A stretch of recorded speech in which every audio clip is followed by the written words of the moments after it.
चलिए hello good morning. आज हम लोग प्रैक्टिस सेट नंबर कितना पढ़ेंगे? 2। और प्रैक्टिस सेट नंबर 2 का पहला क्वेश्चन आपका है।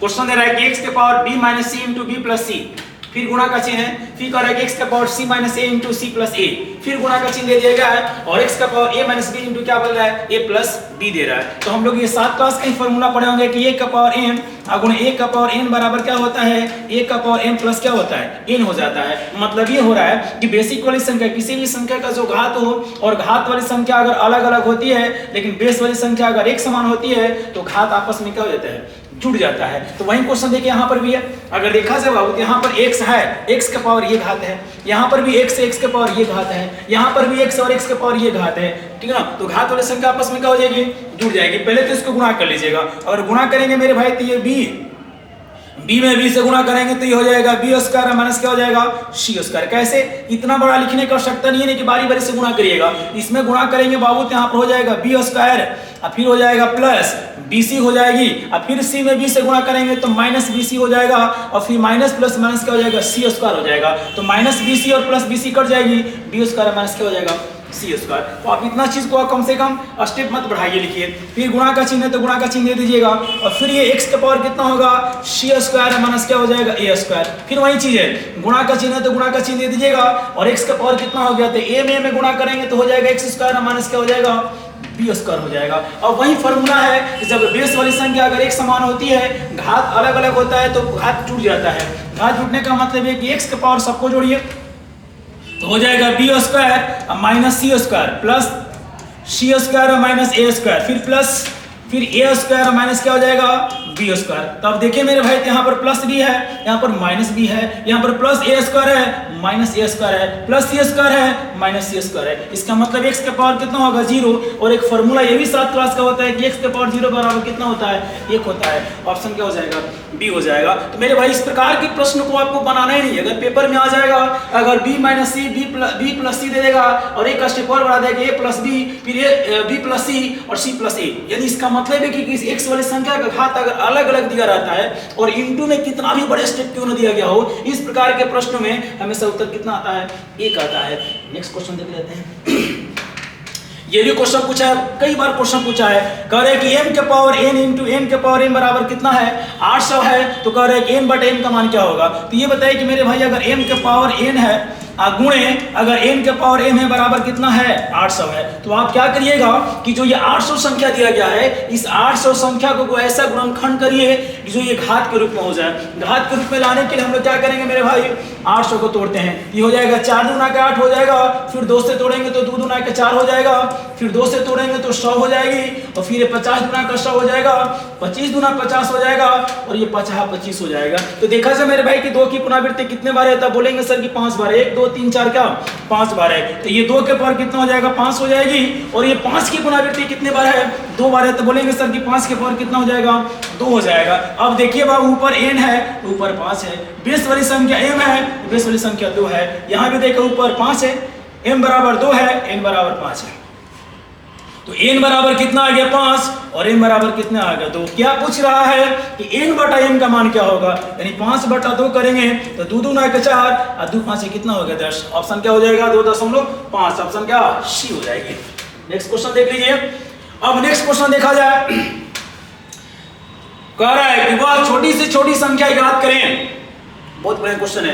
अगर वह छोटी से छोटी संख्या ज्ञात करें जिसे 28 से गुणा करने पर एक परिपूर्ण वर्ग बन जाएगा। मतलब वो कौन सी ऐसी छोटी संख्या है कि जब 28 से गुणा कर देंगे जो मान आएगा वो किसी न किसी संख्या का क्या होगा, वर्ग होगा। जब इस प्रकार के प्रश्न देता है मेरे भाई तो कुछ नहीं करना है, जो कह रहे हैं गुणा करने वाली संख्या उसी का गुणनखंड कर दीजिए। गुणनखंड का मतलब है कि तोड़िए, तो तोड़ेंगे तो 14 दूना का 28 हो जाएगा और फिर तोड़ेंगे तो 7 दूना का 14 हो जाएगा। तो बोलेंगे सर कि 2 गुणे 2 गुणे कितना हो जाएगा, 7। अब ध्यान देगा, कह रहे हैं कि वह छोटी से छोटी संख्या ज्ञात करें जिसे 28 से गुणा करने पर एक परिपूर्ण वर्ग बन जाए। वो छोटी सी संख्या कौन सी है। तो ये बताइए कि बाबू अगर 2 गुणा करेंगे तो 2 दूना का 4 होगा। तो 4 वो किसी न किसी संख्या का वर्ग, किसका है, 2 का है। तो ये वर्ग वाली संख्या को छोड़ दिया जाता है और जो बिना वर्ग वाली संख्या बची है वही आपका आंसर हो जाएगा। आंसर कितना हो जाएगा, डी हो जाएगा। बोलेंगे सर कैसे, देख लीजिए। अगर 28 में अगर आप 7 से गुणा करेंगे तो 8 7 56 का 6 करी कितना, 5 हो जाएगा और 7 दूना का 14 और 5 कितना हो जाएगा, 19 हो जाएगा। 196 किसका वर्ग है, 14 का वर्ग है। ठीक है, आगे क्वेश्चन चलते हैं। अब क्वेश्चन देखिए, ये बहुत बार क्वेश्चन भी एग्जाम में पूछा, बहुत बार क्वेश्चन पूछा हुआ है। कह रहे कि 1/2 गुणे प्लस 1 बटा में 1 गुणे 2 प्लस 1 बटे में 2 गुणे 3 प्लस 1 बटे में 3 गुणे 4 करते कहाँ तक? 1 बटे में 9 गुणे 10 है। तो आपको मेरे भाई अगर इस प्रकार की संख्या अगर दी गई है, अगर अंश वाली संख्या 1 दिया गया है, फिर 1 2 2 3 3 4 ऐसी बढ़ती संख्या जाती है, तो कुछ नहीं करना है, आपको प्रथम संख्या माइनस अंतिम संख्या, मतलब आपको एक लाइन में बना लीजिएगा 1/1 अब माइनस 1 बटा कितना 10, लसन निकालेंगे मेरे भाई तो 9 बटा कितना हो जाएगा 10, ऑप्शन क्या हो जाएगा? डी हो जाएगा। बस मेरे भाई यूं करियर क्वेश्चन बन जाएगी, ध्यान देना है। ठीक है, इस प्रकार के प्रश्नों में यानी एक प्रथम संख्या ले लीजिए और लास्ट वाली संख्या ले लीजिए और दोनों को अंतर ले लीजिएगा, तो 1/1 माइनस 1/10 बराबर कितना हो गया? 9/10। प्रूफ करें? आप बोलेंगे सर कि एक बार प्रूफ कर दीजिए, कैसे बनाएं? लीजिए मेरे भाई बना देते हैं। एक बार हम लिखेंगे, थोड़ा सा टाइम तो लेंगे लेकिन लिखते हैं। अगर लिखेंगे इसको तो लिखेंगे कि 1 गुणे कितना 2 हो जाएगी, प्लस लिखेंगे कि 1 बटे में 2 गुणे 3 कहाँ तक है? 10 तक है। फिर प्लस 1 बटे में 3 गुणे कितना हो जाएगा 4, प्लस 1 बटे में 4 गुणे कितना 5, प्लस 1 बटे में 5 गुणे कितना 6, प्लस 1 बटे में 6 गुणे कितना 7, प्लस 1 बटे में 7 गुणे कितना 8, फिर प्लस 1 बटे में 8 गुणे कितना 9, प्लस 1 बटे में 9 गुणे कितना 10। ऐसे लिख सकते हैं ना, 10 तक दिया गया है। तो अब इसको मेरे भाई लिखना चाहते हैं तो इसको मन करता है तो लिख सकते हैं कि 1 बटे में 1 माइनस 1 बटे में कितना 2। क्यों? क्योंकि इसका लसन निकालेंगे तो 2 हो जाएगी, 2 में से घटाएंगे तो 1/2 हो जाएगी। अब इसको भी प्लस है तो प्लस दे दीजिएगा, इसको भी लिखिए कि 1/2 माइनस 1/3। क्यों? क्योंकि इसका भी अगर इस प्लस गुणा वाली संख्या को अगर इस तरह से लिखेंगे तो गुणा करेंगे तो इतना ही मान के बराबर आएगा। लसन निकालिए तो 3 एकम 3 2 एकम 2, 3 में से 2 घटाएंगे तो 1 हो जाएगा और दोनों को आपस में गुणा करेंगे 3 दूना का 6। बस तो मेरे भाई इसी तरह बना लीजिए 1/3 1/4 1/4 प्लस माइनस 1/5 माइनस 1/5 फिर प्लस 1/5 माइनस 1/6 फिर प्लस 1/6 माइनस 1/7 प्लस 1/7 माइनस 1/8 फिर प्लस 1/8 माइनस 1/9 इधर ले लेते हैं 1/8 माइनस 1/9। ठीक है, और फिर प्लस 1/9 माइनस 1/10। मेरे भाई सभी के सभी प्लस माइनस सभी के सभी संख्या क्या हो जाएगी? कट जाएगी, बचेगा 1/1 माइनस 1/में कितना 10 बराबर 9 बटा कितना हो गया 10। बेसिक नहीं बनाना है आपको, 1/1 माइनस 1/10 उत्तर आ जाएगा, ऑप्शन क्या हो जाएगा? डी हो जाएगी। नेक्स्ट क्वेश्चन आपका, नेक्स्ट क्वेश्चन है, अब देखिए मेरे भाई डेसिमल का क्वेश्चन है, ये भी बड़ा इंपॉर्टेंट क्वेश्चन है, हमेशा पूछा रहता है। डेसिमल का कैसे बनाने का तरीका सबसे बढ़िया क्या है कि मेरे भाई अगर देखा है तो 3.5 से गुणे 4.5 से गुणे 16.9 है, अब बटे में 0.7 गुणे 0.009 गुणे कितना है 13। इस प्रकार के अगर प्रश्न लेगा तो कैसे बनाएंगे मेरे भाई? जानिएगा बच्चे वाले काम नहीं करना, नहीं कि दशमलव हटाएंगे बटे में 10 फिर दशमलव हटाएंगे बटे में 10, फिर ये काम नहीं करना है। सबसे बढ़िया तरीका क्या है इसका? ट्रिक है कि अंश वाली संख्या का दशमलव गिनती कर लीजिए, अगर हर वाली संख्या का दशमलव गिनती कर लीजिए और दाहिने तरफ शून्य बैठा दिए तो बाएं तरफ दशमलव बैठा दीजिए, उत्तर आएगा। नहीं समझ आया? देखिए जैसे हम बोलेंगे कि 0.9 है तो 1 अंक के बाद दशमलव है, यहाँ पर 1 अंक के बाद दशमलव है, यहाँ पर भी 1 अंक के बाद दशमलव है। ठीक है, और जब यहाँ पर है आपका दशमलव है तो बोलेंगे सर कुल कितने अंक के बाद दशमलव है, तो बोलेंगे सर 1 2 3 ऊपर हो जाएगा 3। बटे में यहाँ पर कितने अंक के बाद दशमलव है तो 1 अंक 2 अंक और 3 अंक, फिर यहाँ पर कितने अंक है 1 अंक 2 अंक, तो 3 और 2 यहाँ पर 5 अंक के बाद दशमलव है। मेरे भाई इतना 3/5 लिख देंगे तो सिंपल बन जाएगी।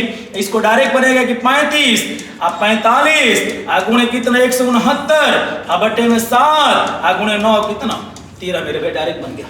याद रखना है कि 3/5 है। अब इसको कटाइए, ये कटाएंगे मेरे भाई तो कितना होगा 7 5 से 35 हो जाएगी, इसको कटाएंगे तो 9 5 से 45 हो जाएगा और 13 का वर्ग करेंगे तो 169 हो जाएगा।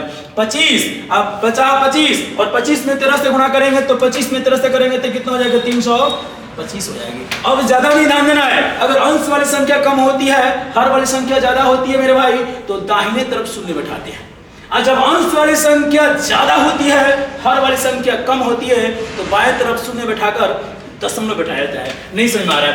पहले तो अंश वाली संख्या 3 है, हर वाली संख्या 5 है।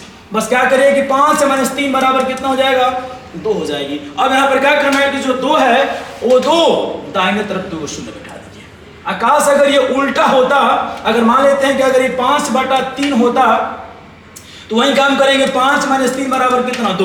तो जो ये 325 आया है 2 अंक के बाद दशमलव यानी 3 दशमलव कितना हो जाता 25 हो जाता। तो अंश वाली संख्या कम हो, हर वाली संख्या ज्यादा हो, दाहिने तरफ शून्य बैठाया जाता है, और जब अंश वाली संख्या ज्यादा हो, हर वाली संख्या कम हो, बाएं तरफ दशमलव बैठाया जाता है। ठीक है, तो कितना आएगा 32,500। ऑप्शन क्या हो जाएगा, ये हो जाएगी। नेक्स्ट क्वेश्चन, अब वही क्वेश्चन जल्दी बनाइए। अभी देखिए 1 अंक 2 अंक 3 अंक 4 अंक, 1 अंक 2 अंक 3 अंक 4 अंक, 1 अंक 2 अंक 3 अंक 4 अंक, तो 4 4 8 4 कितना हो गया 12, ऊपर हो गया 12 अंक के बाद दशमलव टोटल हो गया। यहाँ पर 2 अंक के बाद है 3 4 5 6 7, लिख देंगे 7। अब अंश वाली संख्या ज्यादा है, हर वाली संख्या कम है, तो बाएं तरफ दशमलव बैठाया जाता है। बस घटा लीजिए, 12 में से 7 घटाइए, कितना आ जाएगा 5 आ जाएगी। अब इसको देख के लिखिए कि 48 हो गया, सिंपल हो गया, 52 हो गया, ये कितना हो गया 63 हो गया, अब बटे में 24 हो गया, अब बटे में 26 हो गया, बटे में कितना हो गया 9। कटा लीजिएगा।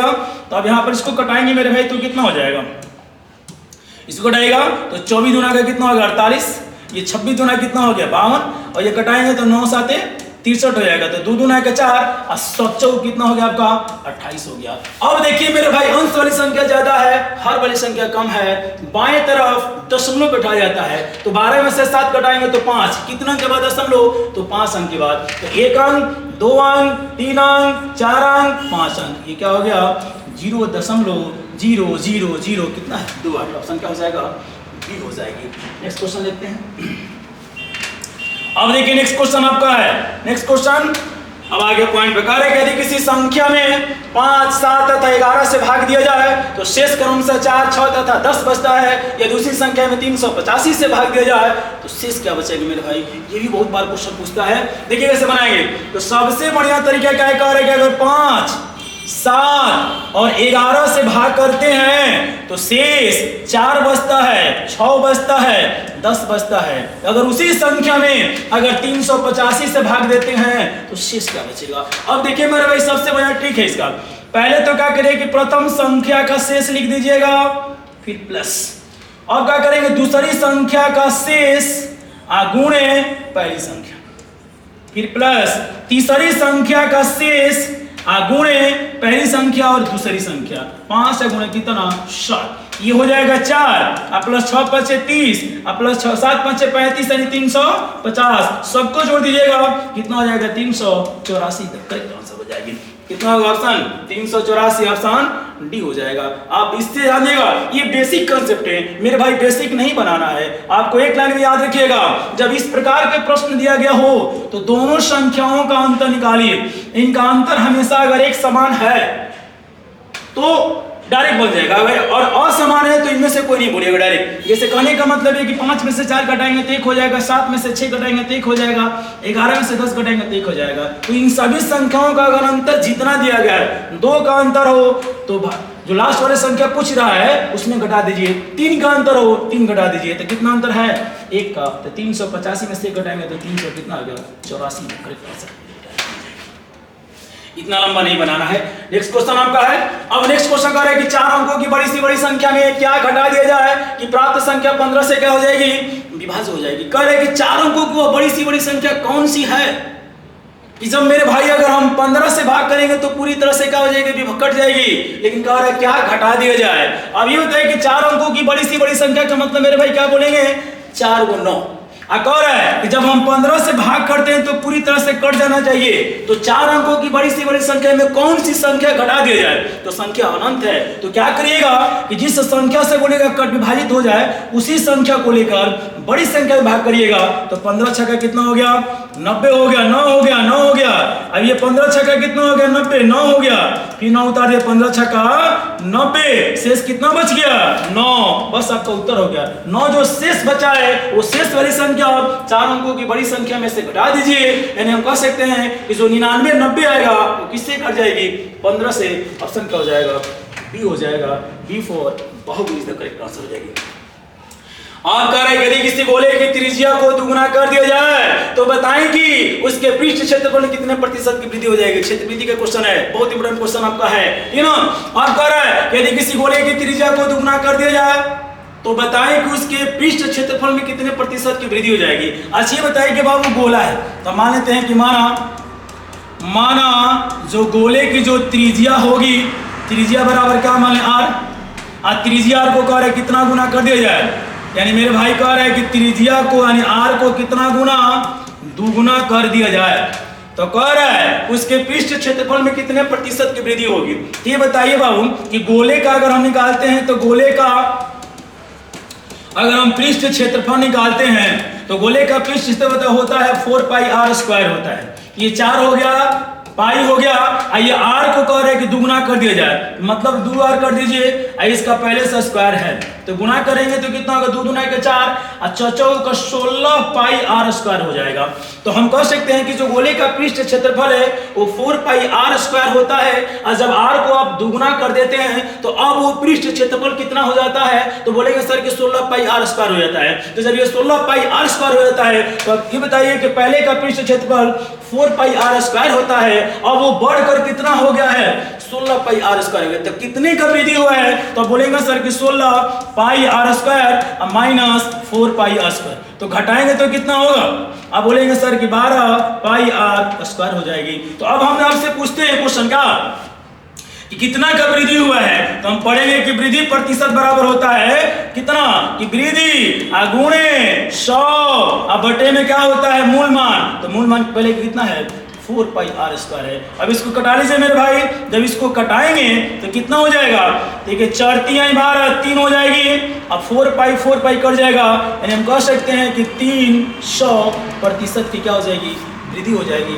ऑप्शन क्या हो जाएगा, बी हो जाएगा। लेकिन नहीं बनाना है, अगर बोलेगा कि गोले की त्रिज्या को दुगुना कर दिया जाए या वृत्त की त्रिज्या को दुगुना कर दिया जाए या वर्ग की भुजा को दुगुना कर, दुगुना 3 गुना 5 गुना कितना कहेगा, मेस मेरे भाई एक लाइन का ट्रिक है कि n स्क्वायर माइनस 1 गुणे कितना 100, इतना लंबा नहीं बनाना है, यानी गोले की त्रिज्या बोलता है या वृत्त का, ठीक ना, या हम कह सकते हैं किसी भी डायमेंशन का गुना कहता है, गुना, तो गुना बोलेगा तो n स्क्वायर माइनस कितना 1 गुणे कितना 100, कितना गुना कर दिया जाता है, ठीक ना, दुगुना कर दिया जाता है, ठीक ना, तो दुगुना कर दिया, देखिए n वाली संख्या दुगुना हो गई तो 2 का स्क्वायर माइनस 1 गुणे कितना हो जाएगा 100, 2 के पावर 2 यानी 4 में से घटाएंगे तो 3, और 3 गुणे 100 कितना हो जाएगा, 300% की वृद्धि हो जाएगी मेरे भाई, डायरेक्ट ट्रिक बना लेना है, ठीक है। नेक्स्ट क्वेश्चन है, अगर एक वृत्त की त्रिज्या को गुना कर दिया जाए तो उसके क्षेत्रफल में कितने प्रतिशत की वृद्धि हो जाएगा। अब हम बेसिक नहीं बनाएंगे, n स्क्वायर माइनस 1 गुणे 100 कितना गुना, 3 गुना, तो 3 का स्क्वायर माइनस 1 गुणे कितना हो जाएगा 100, तो 3 का स्क्वायर का मतलब 3 का 9 हो जाएगा, एक घटा दीजिए 8, और 8 में 100 से गुणा करिए कितना हो जाएगा 800, इधर करेक्ट आंसर हो जाएगी। एक विद्यालय में कुल विद्यार्थियों का 60% लड़के हैं, यदि लड़कियों की संख्या 972 है तो बताएं कि विद्यालय में कुल कितने लड़के हैं मेरे भाई, ठीक ना। आप ध्यान दिएगा, परसेंटेज का क्वेश्चन आ गया। ये बताइए कि प्रतिशत के रूप में 100 होता है, कहा जा रहा है कि विद्यालय में लड़के हैं और क्या है, लड़कियां हैं। तो अगर विद्यालय में लड़कियां हैं तो लड़कियों का कितना है 60% है, तो प्रतिशत के रूप में 100 होता है, और 100% में अगर 60% लड़के होंगे तो 40% क्या होंगी, लड़कियां हो जाएंगी, 40% क्या होंगी, लड़कियां हो जाएंगी। अब कह रहा है कि लड़कियों का संख्या कितना दिया है 972, यानी 40% का संख्या में कितना दिया है 972 दिया है, प्रतिशत में 40, संख्या में 972, तो एक में निकालेंगे तो 972 बटे में कितना 40, और प्रतिशत में कितना हो जाएगा 100। बस बाबू 0 से 0 यहाँ पे कटा लीजिए, ये कटा लें, ये हो जाएगा 4 दूना का 8, आइए हो जाएगा बाबू 116, 4 का 16, 4 3 12, यानी 243 में 10 से गुणा करेंगे तो कितना हो जाएगा आपका 2400 कितना हो गया 30 हो गया। क्या पूछ रहा है, तो बताएं कि कुल विद्यालय में कुल, अच्छा लड़के का पूछ रहा है मेरे भाई, याद रखिएगा अगर क्वेश्चन बोलता कि कुल कितने छात्र हैं तो गुणे 100, अगर कुल कितने लड़के हैं तो गुणे लड़के, कुल कितने लड़कियां हैं तो गुणे लड़की, तो लड़कियों की संख्या कितना है, लड़कों की संख्या, क्या पूछ रहा है, तो बताएं कि विद्यालय में कुल कितने लड़के हैं तो लड़कों का प्रतिशत कितना है मेरे भाई 60 है, ठीक है। तो 0 से 0 यहाँ कटा लीजिए, अब 6 से गुणा करिए तो 36 18 के ऐड करिए कितना 1, और 6 के 24 और 1 25 हो गया। आइए 6 दूना के 12 दू 14, 1400 कितना हो गया 98 हो गया। ऑप्शन क्या हो जाएगा डी हो जाएगी। नेक्स्ट क्वेश्चन, एक रेलगाड़ी की लंबाई 100 मीटर है और वह 200 मीटर लंबे प्लेटफॉर्म को 2 सेकंड में पार कर जाती है, तो बताएं कि रेलगाड़ी की चाल क्या है। तो चाल बराबर क्या होता है, चाल बराबर होता है दूरी बटा समय हो जाएगा, नहीं ध्यान देना है। कुल दूरी कितना है मेरे भाई याद रखिएगा, कभी भी रेल वाले प्रश्न क्वेश्चन पूछता है जब कोई रेलगाड़ी किसी बिजली के खंभे को या किसी व्यक्ति को पार करता है तो रेलगाड़ी की अपनी लंबाई होती है, पहला स्टेप। दूसरा स्टेप, अगर कोई रेलगाड़ी किसी पुल को पार करती है, किसी सुरंग को पार करती है, किसी प्लेटफॉर्म को पार करती है, तो उस रेलगाड़ी की लंबाई उस प्लेटफॉर्म की लंबाई के क्या होता है बराबर होता है। बस टोटल दूरी, तो रेलगाड़ी की लंबाई कितना है 100 है। रेलगाड़ी की लंबाई कितना है मेरे भाई, तो रेलगाड़ी की लंबाई जो है 100 है और प्लेटफॉर्म की लंबाई कितना है 200 मीटर है। तो रेलगाड़ी की लंबाई प्लस प्लेटफॉर्म की लंबाई दोनों के योग के बराबर होता है, जोड़ दीजिए तो 100 और 200 कितना हो गया 300। अब बटे में समय कितना दिया है 4, घटा लीजिए तो हो जाएगा 7 चौक 28, 7 चौक 28 और 2 30, 20 हो गया, 4 5 20, 75 मीटर प्रति सेकेंड। ऑप्शन क्या हो जाएगा मेरे भाई बी हो जाएगा, ठीक ना। नेक्स्ट क्वेश्चन चलते हैं। कह रहे कि स्त्री तथा लड़की की उम्र का अनुपात 4:5 है तथा उनके उम्रों का योग कितना है 81 साल है, तो 9 साल बाद उनकी उम्र का अनुपात क्या होगा। इस प्रॉब्लम में क्वेश्चन चलेगा, आयुष संबंधी क्वेश्चन बताएगा आप लोगों को। तो मैंने जल्दी अगर हम बोलेंगे कि स्त्री लोग हैं, स्त्री हैं और उसके बाद क्या है लड़की है, स्त्री और लड़की का जो अनुपातिक मान है वो 4 अनुपात कितना है 5 है। कह रहा है 4:5 तथा उनके उम्रों का योग अगर दोनों को जोड़ देंगे तो कितना उसके साल का हो जाएंगे लोग 81 साल का, तो 9 साल बाद उनकी उम्र का अनुपात क्या होगा। एक चीज बाबू हमेशा मायने बैठा के चलिएगा, इसमें 2 प्रकार की प्रक्रिया होती है। अगर हम अभी 60 साल का हैं तो मैं 10 साल के बाद मैं कितने साल का हो जाऊंगा, तो बोलेंगे सर कभी अगर हम अब 60 साल के हैं तो 10 साल के बाद कितने साल का, तो 60 और 10 70। अभी हमारी उम्र जो वर्तमान की है 60 साल की है, तो 10 साल पहले में कितने साल का था, तो बोलेंगे सर कि 60 में से 10 कटा दें कितना होगा 50। इसका सेंस ये हो गया कि जब आयु संबंधी का जब क्वेश्चन पूछता है तो आने वाला कल का पूछेगा तो जोड़ देंगे और बीता हुआ कल का पूछेगा घटा देंगे।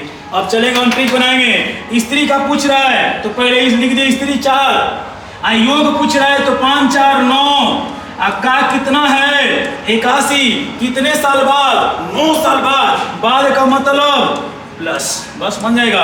अनुपात ले लीजिएगा। फिर ये लड़की का हो गया 5 और ये दोनों का योग हो गया 9, का कितना हो गया 81 और प्लस 9 साल बाद यानी कितना हो गया प्लस 9 हो जाएगी। कटा लीजिए मेरे भाई, बस तो बन गया एक लाइन में। कटाई जल्दी, तो कटाएंगे तो कितना होगा 99, ये कटाएंगे तो 99 81 हो जाएगी और 9 का 81 हो जाएगी। तो 9 चौक का 36 और 36 में 9 जोड़ दीजिए तो मेरे भाई कितना होगा 36 और 9 44, नहीं बोल रहे कितना हो जाएगा 44। अरे 9 चौक का 36 और 36 में 9 जोड़ दिएगा 9 चौक कितना होगा बत्ती बोलेगा। अरे मेरे भाई 9 चौक का 36 में अगर 9 जोड़ेंगे तो सही तो है। 9 चौक का 36 और 36 और 9 9 चौक 15, 9 चौक का 36 में क्या करिए 9 जोड़ दीजिए कितना हो जाएगा 45 ना जी। इसको कर लीजिएगा कितना होगा 9 5 45 और 45 में 9 जोड़िए तो कितना हो जाएगा आपका 54 हो जाएगा। कटा लीजिए तो हो जाएगा 9 से कटेगा 9 5 45 और 9 6 का 54, 5 अनुपात कितना हो गया 6 हो गया। नेक्स्ट क्वेश्चन चलते हैं। अब कह रहा है कि एक जमीन पर एक दूसरे के विपरीत दिशा में 2 खंबे लंबवत खड़े हैं जिनकी ऊंचाई क्रमशः 16 मीटर तथा 9 मीटर है तथा वे जमीन के साथ क्रमशः 30 डिग्री तथा 60 डिग्री का कोण बनाते हैं, तो बताएं कि जमीन पर दोनों खंभों के बीच की दूरी क्या। बहुत बड़ा क्वेश्चन मेरे भाई, टाइम एंड डिस्टेंस का क्वेश्चन आपका, ठीक है। अब चलिए एक बार बेसिक समझा रहे हैं तब चलते हैं क्वेश्चन हम लोग। अगर इसको बेसिक देखते हैं मेरे भाई तो ध्यान देना है आपका क्वेश्चन कह रहा है आपका क्वेश्चन ये कहा जा रहा है कि जमीन पर एक दूसरे के विपरीत दिशा में 2 खंबे लंबवत खड़े हैं। तो चलिए मेरे भाई एक लंबवत खड़े, एक जमीन पर ये खड़ा हो गया और एक ये भी खड़ा हो गया। जमीन पर हमने 2 खंबे खड़ा कर दिए। अब कह रहा है 2 खंभों के लंबवत खड़े हैं जिनकी ऊंचाई क्रम से कितना है 16 मीटर है। ये पहली जो खंबा है इसकी 16 मीटर ऊंचाई है, यानी H1 आपका 16 मीटर हो गया। इसका ऊंचाई कितना है H2 कितना हो गया, ये कह रहे कितना है 9 मीटर है। अब कह रहा है तथा वह जमीन के साथ क्रमशः जमीन के साथ, तो ये खंबे का जमीन यहाँ पर ये खंबे है, तो जमीन के साथ क्रमशः कितने डिग्री का, यानी यहां से लेकर यहां तक ये और एक यहां से लेकर यहां तक ये कितने डिग्री कोण बना रहा है, तो कह रहे हैं कि 30 डिग्री कोण बना रहा है, यानी यहां से यहां तक ये 30 डिग्री कोण बना रहा है और ये कितने डिग्री कोण बना रहा है 60 डिग्री कोण बना रहा है, कोण बना रहा है। तो बताएं कि जमीन पर दोनों खंभों के बीच की दूरी क्या है मेरे भाई, ये A हो गया, ये B हो गया, ये C हो गया और ये D हो गया। दोनों के बीच की दूरी निकालना मतलब डिस्टेंस निकालना। तो याद रखिएगा ये किस में चला गया प्रश्न, हाइट एंड डिस्टेंस। जब हाइट एंड डिस्टेंस में चला जाएगा तो हम लोग tan पर बनाते हैं, नहीं तो किस पे बनाते हैं साइन पर। तो देखिए त्रिभुज लेते हैं, त्रिभुज A B C में, तो यहाँ पर लेंगे त्रिभुज A B C में लेते हैं। तो त्रिभुज A B C में लेते हैं तो क्या हो जाएगा ये tan थीटा, याद है tan, तो tan कितना डिग्री का हो जाएगा, tan हो जाएगा 60। तो tan थीटा बराबर क्या होता है लंब बटा आधार हो जाएगी। तो लंब बटा आधार हो जाएगा, तो लंब कितना का है 16 है, आधार कितना है D है, यानी कह सकते हैं कि 16 बटा कितना हो जाएगा 16 बटा कितना हो जाएगा D हो जाएगी। अब निकालिए tan 60 का मान कितना होता है, तो tan 60 का जो मान है वो कितना हो जाएगा आपका, tan 60 का मान √3 होता है, ये कितना हो जाएगा √3 बराबर 16 बटा कितना हो जाएगा D, तिरछा 30 से गुणा करेंगे तो D बराबर कितना हो जाएगा 16 बटा √3 हो जाएगा। समीकरण कितना हो गया 1 हो गया। दूसरा स्टेप लेते हैं कि त्रिभुज B D C में लेते हैं, तो त्रिभुज B D C में लेंगे, तो त्रिभुज B D C में लेंगे तो tan कितना है 30 डिग्री। अब बोलेंगे सर कि tan कितना होगा 30 डिग्री, तो tan 30 डिग्री का मान कितना होता है 1/√3 होता है। तो tan थीटा बराबर होता है लंब बटा आधार, तो लंब कितना हो गया 9 हो गया, आधार कितना हो गया D हो गया, तो 9 बटे कितना हो गया D हो गया। तो tan 30 का मान कितना होगा 1/√3 हो जाएगा, अब बराबर 9 बटे में कितना हो जाएगा मेरे भाई D होगा। तिरछा 30 से गुणा करिए तो D बराबर कितना हो जाएगा 9 और रूट कितना हो जाएगा 3 हो जाएगा। अब ये समीकरण कितना हो गया 2 हो गया। समीकरण A तथा समीकरण 2 को क्या करिए आपस में गुणा करिए, तो गुणा करेंगे तो यहाँ पर हो जाएगा D² बराबर 16 बटे में √3 और गुणे करेंगे तो कितना हो जाएगा 9 और रूट कितना हो जाएगा 3 हो जाएगा, √3 कट जाएगा और D² बराबर कितना होगा 16 में 9 से गुणा करेंगे तो 144 हो जाएगा, इसलिए D बराबर कितना हो जाएगा 12। इधर करेक्ट आंसर हो जाएगा, ऑप्शन क्या हो जाएगा ए हो जाएगा। लेकिन टाइम एंड डिस्टेंस का मेरे भाई इतना लंबा क्वेश्चन बनाने की आवश्यकता नहीं है, इतना लंबा बनाते ठीक ना बाबू तो बहुत टाइम वेस्ट होगा। सबसे पहले बनाइए कि मेरे भाई ये थीटा 1 और थीटा कितना हो गया 2, याद रखिएगा थीटा 1 प्लस थीटा 2 ठीक ना मेरे भाई, और ये दोनों का योग कितना डिग्री 90 डिग्री। तो थीटा 1 प्लस थीटा 2 अगर ये 90 डिग्री योग के बराबर हो जाएगा तो इसका फॉर्मूला होता है रूट में h1 गुणे h2 हो जाएगी। तो 60 30 कितना हो गया 90, तो थीटा 1 प्लस थीटा 2 बराबर कितना डिग्री 90 डिग्री। तो इसका फॉर्मूला होता है कि रूट में h1 गुणे कितना h2, तो 16 h1 की लंबाई कितना है 16 और h2 की लंबाई कितना है 9, तो 16 गुणे 9, 16 में 9 से गुणा करेंगे तो 144, उत्तर कितना हो जाएगा 12 से मेरे भाई। बस यूं करके ट्रिक बना लेना, किसी को दिक्कत तो रहने देते हैं ठीक है मेरे भाई, फिर कल क्वेश्चन देखेंगे इसी तरह के क्वेश्चन।